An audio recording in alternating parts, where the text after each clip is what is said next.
Bueno, hoy tenemos el capítulo 12 del libro Cuando la gente es grande, Dios es pequeño. Este capítulo tiene un interés especial, por lo menos para mí. Se llama Ama a tus hermanos y hermanas. Y vamos a estar ahora entonces comenzando con esto.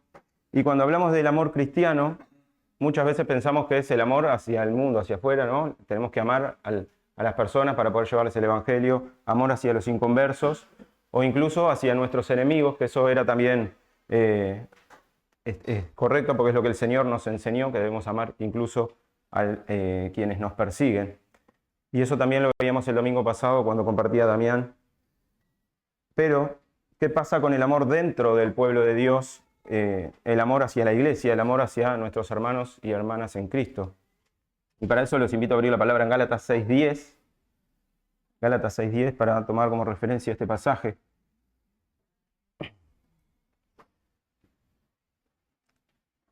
Dice Gálatas 6:10, así que entonces hagamos bien a todos según tengamos oportunidad y especialmente a los de la familia de la fe. Especialmente a los de la familia de la fe. Podemos ver ahí en la palabra de Dios cómo establece prioridades, ¿no?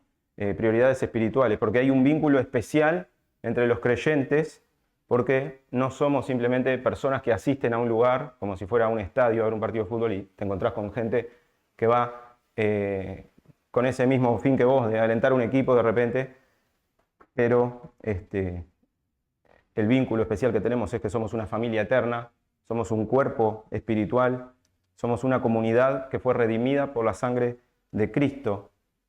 Y muchos creyentes viven como si eso no fuera cierto, que somos una familia.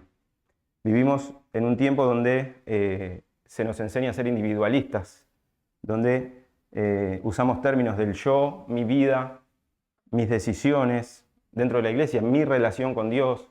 No lo tomamos como algo que es exclusivamente personal la fe, que es algo privado, casi está desconectado del resto de las personas. Pero la Biblia no conoce ese tipo de cristianismo. Cuando alguien venía a Cristo en el libro de los Hechos, no quedaba aislado, era integrado inmediatamente a la comunidad, a una comunidad viva. Dice Hechos 22, 41 y 42. Entonces los que habían recibido su palabra fueron bautizados y aquel día se añadieron como 3.000 almas. Se dedicaban continuamente a las enseñanzas de los apóstoles, a la comunión, al partimiento del pan y a la oración. Fíjense que no dice cada uno siguió su camino con Jesús. No fue así. Dice, fueron añadidos a un cuerpo, a una comunidad, a una familia espiritual. Por eso cuando alguien dice, yo tengo mi relación con Dios, pero no necesito a la iglesia, en realidad está contradiciendo el diseño que Dios estableció. Cristo no vino a salvar individuos aislados, vino a formar un pueblo, a formar un cuerpo, a formar una familia. Y la misma conversión implica entrar en esa realidad. Dice 2 versículos más atrás, Hechos 2:39, porque la promesa es para ustedes y para sus hijos y para todos los que están lejos, para tantos como el Señor nuestro Dios llame. Dios llama personas, sí, pero la llama a formar parte de un cuerpo, de algo mayor que ellas mismas. Y si eso es tan claro en la Escritura, ¿por qué a nosotros nos cuesta tanto vivirlo? La respuesta es que hay enemigos que se oponen a esta unidad, y si tienen buena memoria recordarán los enemigos que se ha hablado en el capítulo, creo que era el 6 o el 7, no me acuerdo, que eran el mundo, la carne y el diablo. 3 enemigos que se oponen a la unión de la iglesia, a la unidad de la iglesia. El mundo, la carne y el diablo. En primer lugar, la carne. Nuestra naturaleza pecaminosa tiene una inclinación natural hacia el egoísmo.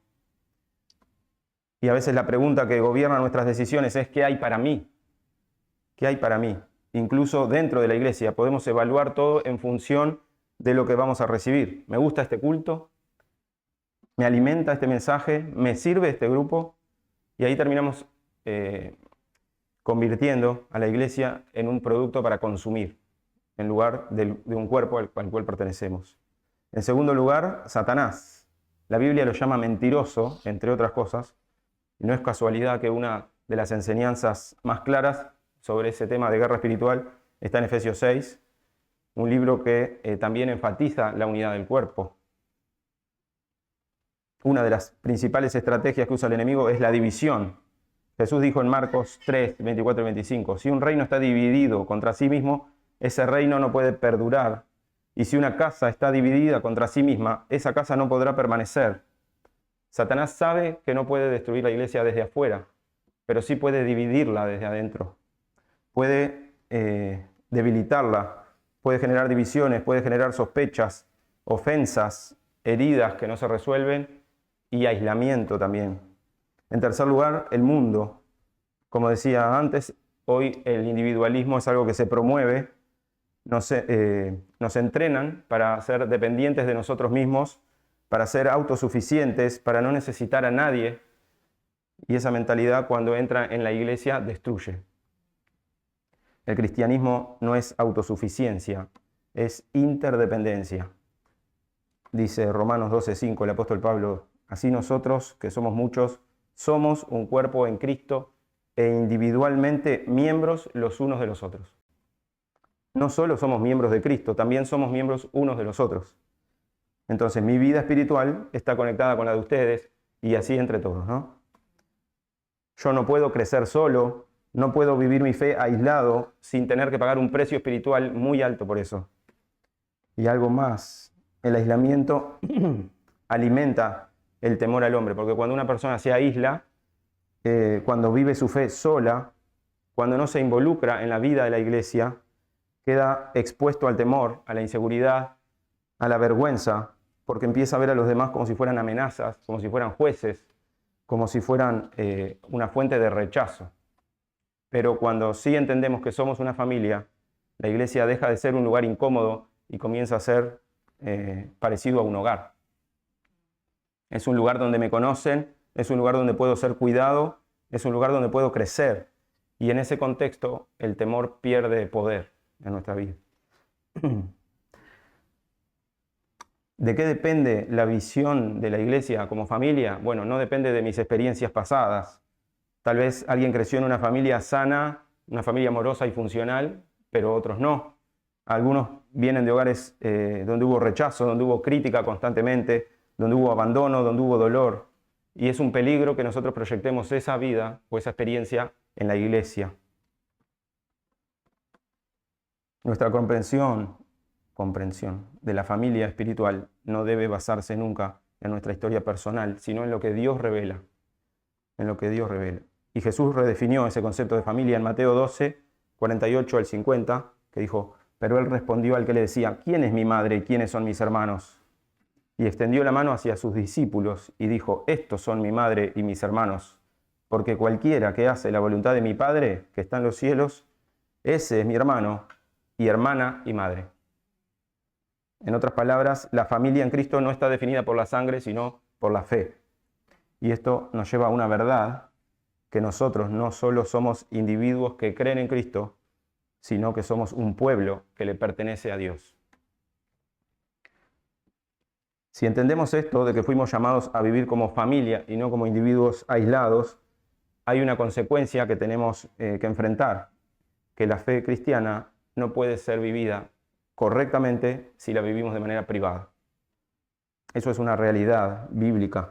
Uno de los problemas más serios que enfrentamos hoy es lo que podríamos llamar la privatización de la fe. ¿Qué quiere decir? Tomo lo que la Escritura habla en plural para la iglesia, a la iglesia, al cuerpo de Cristo, al pueblo, y lo convierto en algo exclusivamente personal. Pero si hacemos eso, vamos a empobrecer nuestra vida espiritual y también distorsionar el significado mismo de la palabra de Dios. Pensemos en esto que dijo Jesús en Mateo 28, 19 y 20. Vayan pues y hagan discípulos de todas las naciones, bautizándolos en el nombre del Padre y del Hijo y del Espíritu Santo, enseñándoles a guardar todo lo que les he mandado. Vayan, no es andar. Hagan, no es hacer. Enseñándoles, no es enseñarles. Si tomamos esto de manera individualista, podríamos llevar la carga de ir por todas las naciones y hacer discípulos. ¿Cómo podríamos discipular a todas las naciones de manera individual? Eso es imposible. Pensemos en 1 Tesalonicenses 5:17. Oren sin cesar. Oren sin cesar. ¿De verdad una sola persona puede orar 24 horas seguidas? No puede, pero la iglesia como cuerpo sí puede. 1 Timoteo 5:3. Honra a las viudas que en verdad son viudas. ¿Puede una sola persona cuidar de todas las viudas necesitadas? No puede. Tito 2, 1 al 8. Habla de enseñar a hombres mayores, a jóvenes, a mujeres mayores, a mujeres jóvenes. Eso no es un ministerio individual. Es una dinámica de la comunidad. Entonces, ¿qué está pasando acá? Que estos mandatos no fueron dados a individuos aislados, sino a una iglesia como cuerpo. Y si tratamos de vivirlo solos, van a ocurrir dos cosas. O nos frustramos porque no podemos cumplirlo, o vamos a reducir a algo pequeño y manejable, perdiendo el alcance verdadero que puede tener. La vida cristiana fue diseñada para ser vivida en comunidad, y esto no es opción. No es opción. Tiene raíces más profundas de lo que pensamos, porque la unidad del pueblo de Dios refleja también la naturaleza de Dios. Deuteronomio 6:4 dice: escucha Israel, el Señor es nuestro Dios, el Señor uno es, Dios es uno, y su pueblo refleja esa unidad. Eso significa que la unidad es una manifestación de quién es Dios. Cuando la iglesia está unida y vive en unidad, está mostrando algo del carácter de Dios al mundo. En el Antiguo Testamento esto estaba bien claro, ¿no? La identidad principal del pueblo no era individual, era corporativa. Nadie decía, yo soy un creyente independiente. Decían, soy parte de Israel, el pueblo de Dios. Las promesas se las daban al pueblo, las advertencias se las daban al pueblo. Incluso el pecado también tenía dimensiones comunitarias. Cuando Acán pecó en Josué 7, el texto dice en Josué 7:1, pero los hijos de Israel cometieron una infidelidad. No dice Acán pecó, dice... él fue, sí, el responsable directo, pero dice Israel pecó, porque el pueblo estaba conectado entre sí, y el resultado fue que todo el pueblo sufrió la derrota, no solo Acán. Esto puede ser incómodo, sí, porque estamos acostumbrados a pensar de forma individualista, pero la Biblia insiste en mostrarnos que hay una interconexión espiritual real entre los miembros del pueblo de Dios. Otro ejemplo de esto lo encontramos en Daniel. Daniel era un hombre justo, era fiel, era íntegro. Sin embargo, cuando oraba, no se separaba del pecado del pueblo. Daniel 9:5 dice, hemos pecado, hemos cometido iniquidad, hemos hecho lo malo, nos hemos rebelado. No dice, ellos pecaron. Dice, hemos pecado. Él se identifica con ese pueblo, siente el peso de esa condición espiritual colectiva. Todo esto es contrario a nuestra cultura, donde cada uno busca desligarse de la responsabilidad colectiva. Ayer justo veíamos en el taller el caso de Aarón, cuando le traen el oro para hacer el becerro de oro. El pueblo quería, yo, y medio que se lavaba las manos, ¿no? Y digo, no es el caso de Daniel, él sentía el peso de la condición espiritual colectiva. En la Biblia el pueblo de Dios es un solo cuerpo. Esto también debe transformar nuestra manera de orar. Muchas veces oramos centrados en nosotros mismos, nuestras necesidades, nuestros problemas, nuestras cargas, y no está mal orar por eso, tenemos que hacerlo, pero si nuestra vida de oración se queda ahí, la hacemos pequeña. El autor acá propone algo muy interesante, que es aprender a orar en grande, comenzar orando desde afuera hacia adentro. Por ejemplo, orar por el mundo, orar por la iglesia en todo el mundo, orar por las misiones, orar por otras congregaciones, antes de llegar a nuestras necesidades personales. Eso refleja mejor el corazón de Dios. Salmo 133 también refleja esto, dice, cuán bueno y cuán agradable es que los hermanos habiten juntos en armonía. Es como el buen óleo sobre la cabeza, el cual desciende sobre la barba de Aarón, y baja hasta el borde de sus vestiduras. Es como el rocío del Hermón que desciende sobre los montes de Sión, porque allí mandó el Señor la bendición, la vida para siempre. No es algo pequeño la unidad, es una bendición que desciende, fluye, cubre, llena. Es como el aceite que no se puede contener, óleo, decía el pasaje. En otras palabras, es vital la unidad de la iglesia. Cuando nos aislamos, cuando no nos involucramos, cuando mantenemos distancia emocional o espiritual de la iglesia, estamos rechazando una de las principales bendiciones de Dios. Estamos alejándonos del remedio que Dios mismo proveyó. Dios salva individualmente, sí, pero también nos sana comunitariamente. Y esto confronta a una de las raíces del temor del hombre, y es que el temor crece en aislamiento. Esto también lo habíamos visto. Pero el amor crece en la comunidad. El amor crece en la comunidad.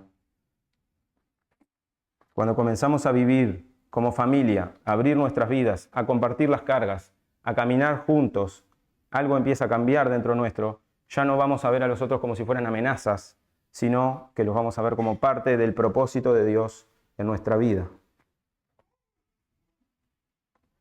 Vimos hasta acá que la vida cristiana no puede vivirse en aislamiento, que la unidad refleja el carácter de Dios, y ahora necesitamos dar un pasito más, entender que la iglesia no solamente es importante para nosotros, sino que es central en el propósito de Dios.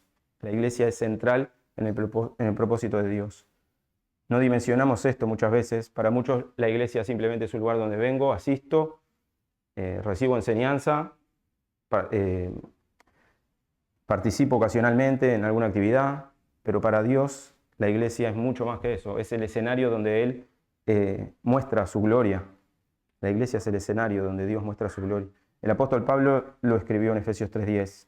Así la multiforme sabiduría de Dios es ahora dada a conocer por medio de la iglesia a los principados y potestades en los lugares celestiales.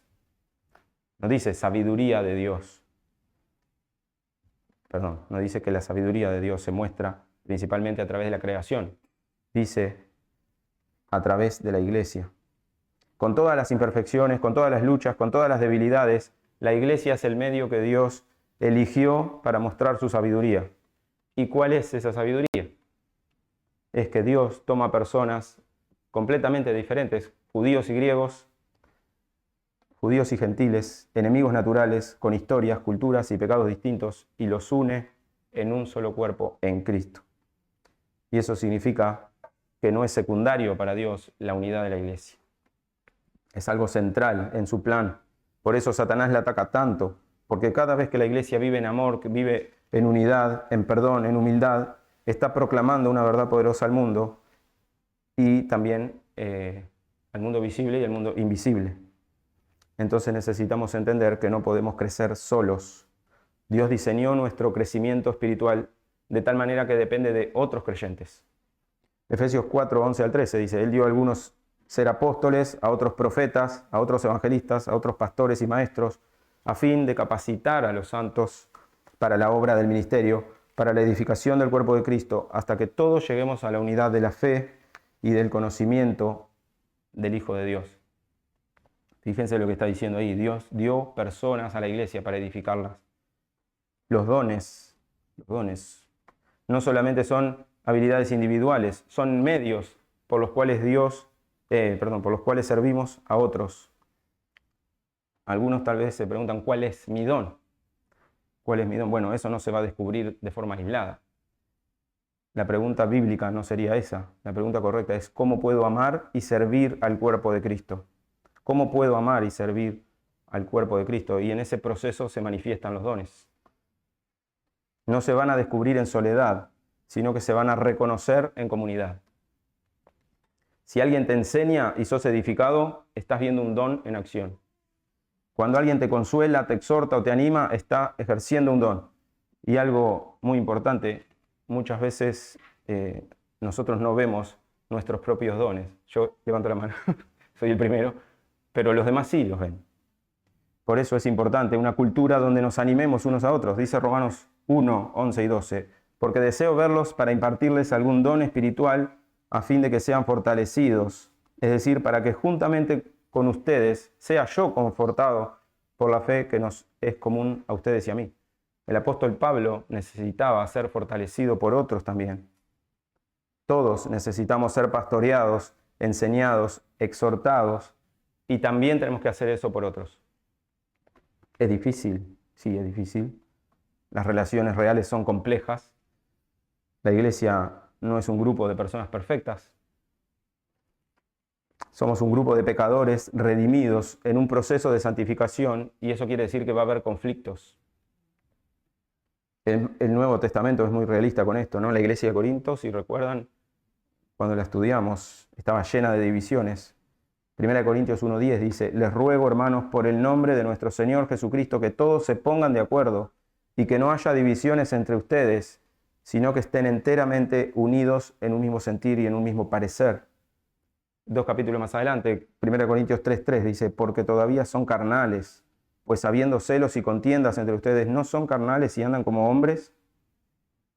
Había celos, rivalidades, pleitos, divisiones, y esto llegó incluso a la cena del Señor.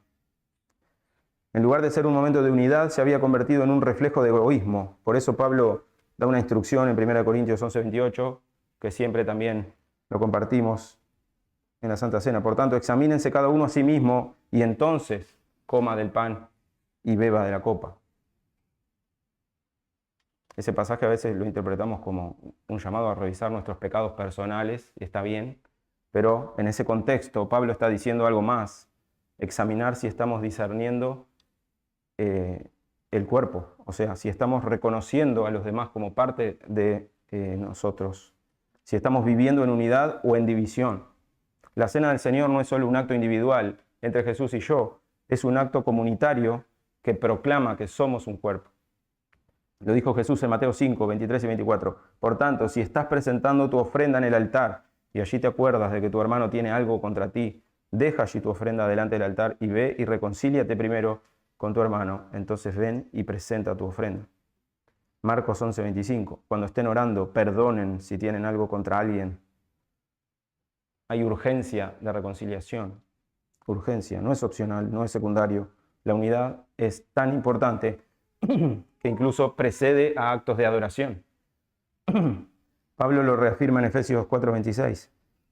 Perdón. Efesios 4:26. Aírense, pero no pequen. No se ponga el sol sobre su enojo. O sea, no permitan que se pudra el conflicto. Trátenlo, enfréntenlo, resuélvanlo en amor, porque una iglesia dividida no puede reflejar la gloria de Dios como fue diseñada. La unidad de la iglesia trae responsabilidad, sí, pero también trae una profundidad emocional mayor. 1 Corintios 12:26 dice: y si un miembro sufre, todos los miembros sufren con él. Y si un miembro es honrado, todos los miembros se regocijan en él. La palabra clave de ese pasaje es todos. No dice algunos. Todos. Eso significa que en la iglesia el gozo se multiplica, pero también se comparte el dolor. Amar implica sentir más. Cuando alguien de la iglesia sufre, nos duele. Cuando alguien de la iglesia nos hiere, duele más porque es familia. Pero ese dolor no es inútil. Dios usa todo eso para formarnos, para profundizar nuestra fe, para enseñarnos a amar de la forma en la que Cristo ama. Y la pregunta desafiante es: ¿cómo se ve ese amor en la práctica? Porque hablar de términos generales de amor es fácil, pero en la práctica la Biblia no lo deja como algo en términos generales, lo lleva a lo específico, a lo incómodo. En ese sentido, 1 Corintios 13 es clave. Todos sabrán que se predican las bodas, se enseñan las bodas. 1 Corintios 13. El versículo 4 al 7 dice: el amor es paciente, es bondadoso, el amor no tiene envidia, el amor no es jactancioso, no es arrogante, no se porta indecorosamente, no busca lo suyo, no se irrita, no toma en cuenta el mal recibido, no se regocija de la injusticia, sino que se alegra con la verdad. Todo lo sufre, todo lo cree, todo lo espera, todo lo soporta. Eso no es poesía romántica. Eso es una descripción práctica de cómo tiene que funcionar la vida de la iglesia. Y si somos honestos, esto nos confronta a nosotros porque no es un amor natural, no es espontáneo, no es algo que es cómodo. Es un amor que decide, es un amor que actúa y que persevera. Y es necesario también aclarar algo importante en esto: no todo lo que parece amor es amor. Uno de los engaños más comunes, especialmente en los contextos cristianos, es confundir el amor con ser buena gente o buena persona. Pensar que amar es decir siempre que sí, es evitar conflictos, es complacer a otros, es sacrificarse sin discernimiento, pero eso no es amor bíblico. Ese tipo de actitud muchas veces está relacionada con temor al hombre, más que con el amor a Dios, porque en el fondo lo que se busca es aprobación, es ser aceptado y es evitar que nos rechacen. Por ejemplo, un hombre que parecía extremadamente sacrificado, dedicado a su familia y a su iglesia, pero en realidad estaba siendo controlado por una necesidad, ser necesitado. Ser necesitado. Estaba diciendo sí a todo, pero no por amor verdadero, sino porque encontraba una identidad en eso. Y eso lo estaba destruyendo. El amor verdadero no siempre dice que sí, a veces dice que no, a veces pone límites. El amor verdadero deja de hacer cosas que parecen buenas para hacer lo que es mejor. Y eso requiere sabiduría espiritual. Dice Romanos 12:9, el amor sea sin hipocresía, aborreciendo lo malo, aplicándose a lo bueno. No es ingenuo el amor verdadero, no es ciego, no es manipulable, ama con discernimiento. Sí, es una cosa que la identidad en la iglesia. Nosotros tenemos que tener identidad en Cristo. Cuando tenemos identidad en Cristo somos llenos del amor de Cristo. Eso debería impedir que nosotros desarrollemos el amor hacia los demás. O sea, al estar lleno yo puedo dar. No sé si venía por ese lado la pregunta. Ahora vamos a ver algo de eso también. Esto nos lleva a una verdad muy importante. El amor bíblico nos hace vulnerables, pero no nos hace débiles. Amar implica exponerse, ¿sí? Implica un riesgo de ser herido, implica involucrarse en la vida de otros de una manera real. Y Jesús lo dijo en Juan 15, 12 al 13. Este es mi mandamiento, que se amen los unos a los otros, así como yo los he amado. Nadie tiene un amor mayor que este, que uno dé su vida por sus amigos. Ese es el estándar. Pero esa vulnerabilidad no es de alguien que necesita desesperadamente a los demás para sentirse bien. Es la identidad de alguien que está lleno de Cristo y por eso puede amar libremente. No amamos porque necesitamos, amamos porque hemos sido llenos. Esto lo vimos en el capítulo 10 con lo de rebosar el amor que recibo. Debemos amar más a las personas y necesitarlas menos. Cuando necesitamos a las personas para llenar vacíos emocionales, terminamos manipulando o siendo manipulados nosotros.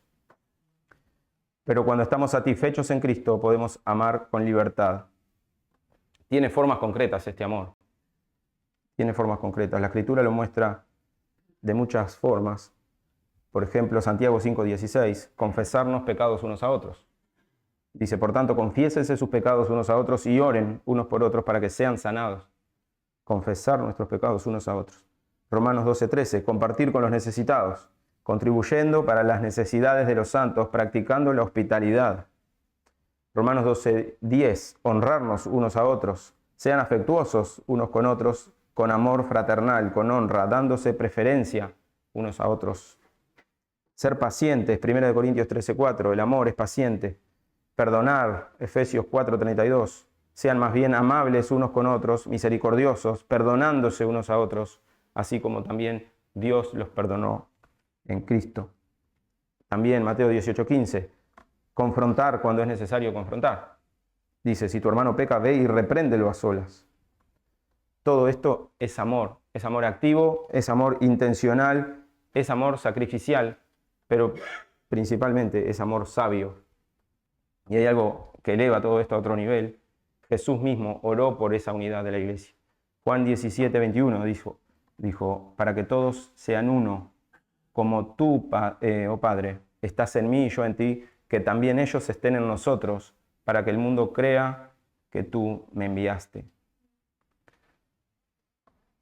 No solo es para nuestro bienestar, es un testimonio para el mundo.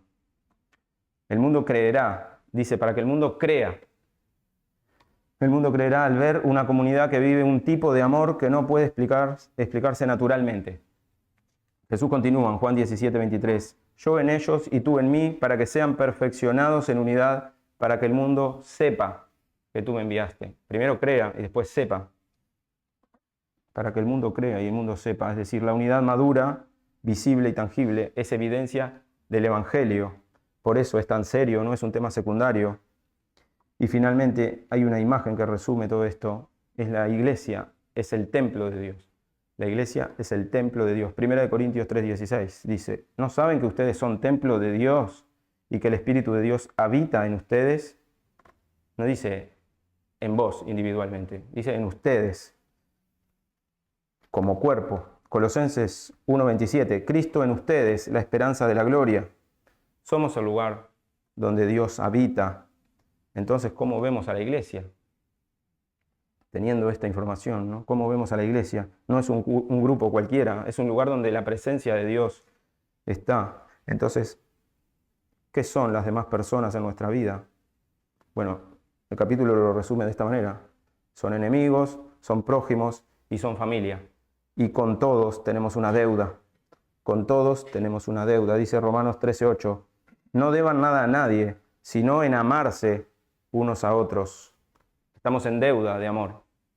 No importa lo que recibas o no recibas, no importa lo que los demás hagan, no importa lo que los demás hagan. Nuestro llamado es amar. Y sí, eso va a costar, no, nos va a cansar, nos va a exigir, pero también... Pero si no esperas nada a cambio, no. Por eso, en el caso de que esperes nada, no te desilusionas. No te desilusionas porque no estás esperando nada. Vos estás dando lo que recibiste, nada más. Entonces, ese es el camino de Cristo. Vamos a ser llenos también, aparte de ser exigidos y cansados. Un camino donde vamos a vivir para Dios y para los demás, ya no para nosotros mismos. Y en ese camino ocurre algo. Cuando dejamos de centrarnos en nosotros mismos, empezamos a reflejar a Cristo de una manera más clara. Nos volvemos personas más hermosas espiritualmente, porque el amor de Cristo comienza a verse en nosotros. Y así, sin darnos cuenta, el temor al hombre pierde fuerza. Ya no necesito ser aprobado por los demás. Ahora vivo para amar como Cristo nos ama. Después de todo esto que hemos visto, la pregunta es, ¿qué vamos a hacer ahora con esto? Sabemos que esto es verdad. Muchos de nosotros sabemos que esto es verdad, pero no lo estamos viviendo. Sabemos que somos familia, pero vivimos como extraños. Sabemos que somos un cuerpo, pero actuamos como si fuéramos individuos, no como cuerpo.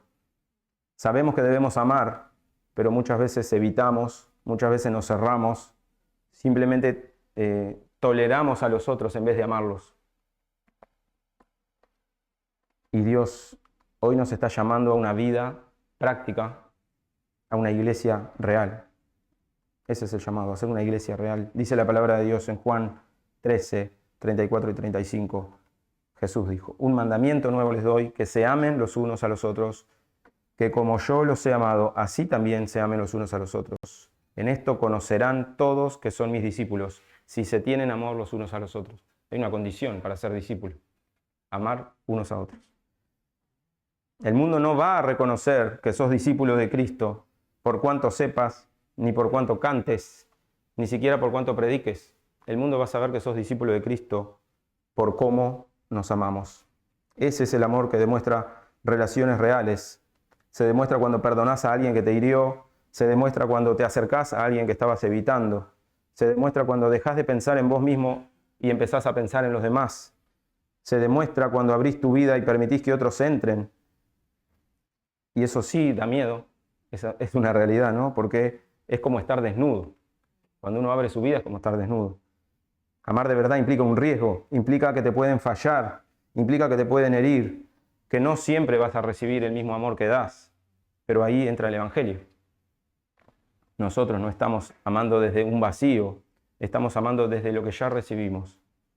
Dice Romanos 5:5, el amor de Dios ha sido derramado en nuestros corazones por medio del Espíritu Santo que nos fue dado. Entonces, si Dios derramó ese amor en los corazones, yo no tengo que fabricar amor. Ya lo puso Dios en nosotros. Entonces el problema no es falta de amor. El problema es decidir vivir ese amor. Dios hoy está llamando a arrepentirnos de algo muy específico, arrepentirnos del individualismo, arrepentirnos del aislamiento, arrepentirnos de haber reducido nuestra vida cristiana a Jesús y yo. Por eso, eso no es el cristianismo bíblico. Cristo no murió solo para reconciliarte con Dios, también murió para reconciliarte con su pueblo. Efesios 2:14 dice, porque Él mismo es nuestra paz, quien de ambos pueblos hizo uno. Cristo hizo un solo pueblo, una sola familia, un solo cuerpo. Y si Él pagó ese precio, no podemos vivir como si eso no importara. Entonces, volvé a involucrarte, volvé a abrir tu corazón, volvé a amar. Tal vez alguien a quien tenés que perdonar, tal vez hay alguien con quien tenés que hablar, tal vez hay alguien a quien evitaste y Dios te dice, anda. Mateo 5:24, ve, reconcíliate primero con tu hermano. No lo postergues, porque la unidad de la iglesia no es opción, es prioridad en el cielo. Y quiero terminar con esto. Jesús oró por vos. Antes de ir a la cruz, Juan 17:21, Él dijo, para que todos sean uno, para que el mundo crea que tú me enviaste. Jesús está orando por nuestra unidad. Y si Él lo pidió, ¿es imposible? No es imposible. Si Jesús lo pidió, es posible. No es fácil, pero sí es posible. ¿Por qué? Porque no depende solo de nosotros. Es posible porque depende del Espíritu Santo obrando en nosotros. Entonces hoy toma una decisión. Decidí amar, decidí acercarte, decidí ser parte real del cuerpo de Cristo. Porque cuando una iglesia vive así, el mundo no lo puede ignorar. Y ahí Dios es glorificado. Y cierro con esta frase. Podés conocer mucha Biblia, pero si no amás a tu hermano, todavía no estás viviendo como un discípulo de Cristo. ¿Vamos a orar? Amado Dios y Padre Celestial, te damos gracias, Señor. Primero que nada, Padre, por haber despertado hoy algo que tomamos tan natural, Señor, pero pensar que tú estás sosteniendo nuestra vida, Señor, y te agradecemos por eso. Te agradecemos, Padre, por este capítulo del libro que nos confronta realmente, nos hace mirar hacia adentro, Señor, y que seamos honestos a la hora de examinarnos, que podamos corregir, Padre, las áreas donde hemos sido confrontados, Señor, y que podamos comenzar a vivir un amor real como el que tú esperas de tu iglesia, sabiendo y teniendo presente siempre en cada uno de nosotros que Cristo pagó el precio de esa unidad, Señor. Así que no seamos personas que busquen dividir, que busquen destruir algo que salió tan caro, Señor. Así que te pedimos que trabajes en nuestro corazón a partir de esto, que seamos transformados, Señor, a la imagen y al amor de Cristo, y oramos en su nombre. Amén.